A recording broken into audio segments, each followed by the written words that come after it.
you've become a messenger of hope, across the world. How does that feel, given from where your journey began and decades that you've spent fighting for the environment, fighting, to free chimps from laboratory tests and, succeeding, and the various battles that you've, fought along the way in these decades that you've spent, fighting for the environment, fighting for animals. How does it feel? You are a messenger of hope for all of us right now. How do I feel about it? I find it very strange that I've become this icon. And it wasn't my plan, it wasn't my intention. I was very, very shy.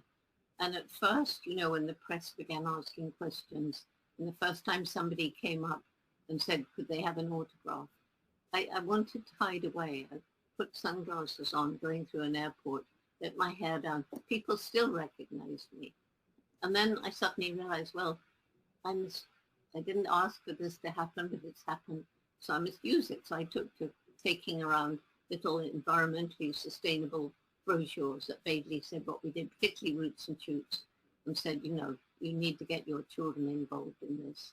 And you could trace my travel, especially around the US, by where Roots and Shoots groups sprang up. It actually showed.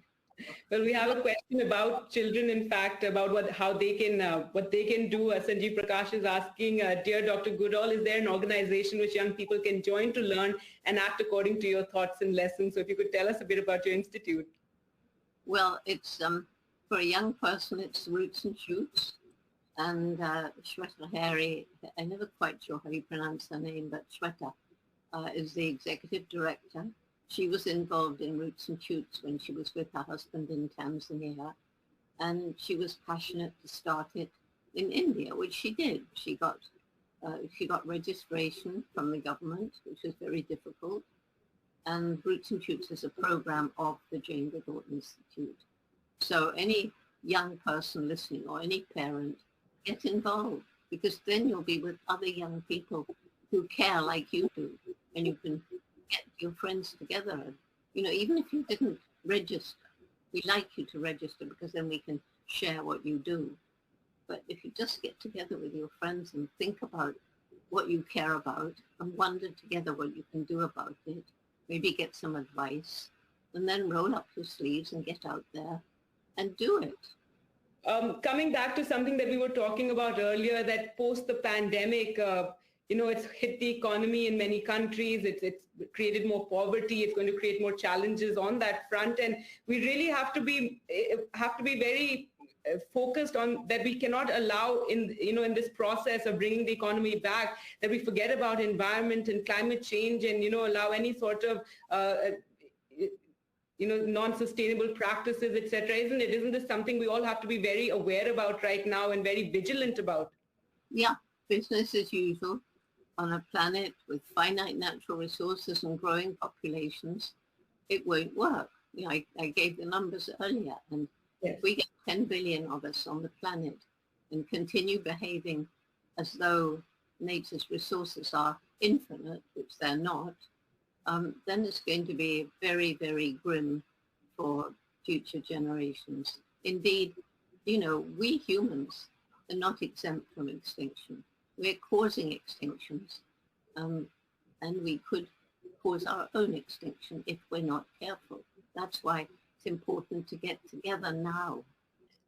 Right, and just finally, I'd like to talk about how the foundation, the Kushan Singh Foundation, has planted 100 trees in your name in the Sundarbans, and hopefully it will be a little garden one day. And this is one of our most vulnerable ecosystems currently. It's also home to the tiger there. It's the only tigers that swim and eat fish in that environment, and it's something that's very fragile right now in this country.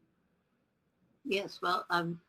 We have a tree planting program, and it's planting and looking after trees. It's planting trees around forests to restore the forest and protecting existing old growth trees. That is so important because that's where all the biodiversity is. And if you protect that core of old growth, then as you plant trees around it, the ecosystem will spread gradually into those trees. They're Well, planted. thank you. And I do, Yes, 2-1. I think it's very important to name the tigers, because once it has a name, it's an individual. And I don't know if you know this, but a story broke about 3 years ago. It was an American dentist, and he went out to Africa and Yes, a big game hunting. Remember, he killed Cecil? Well, yes, Cecil the lion. around the world. But, you know, Cecil had a name, and therefore everybody immediately said, oh, he's killed Cecil. But all the other lions and tigers that people shoot, they're all just as much of individuals. If they all had names, they'd be more precious and more valued.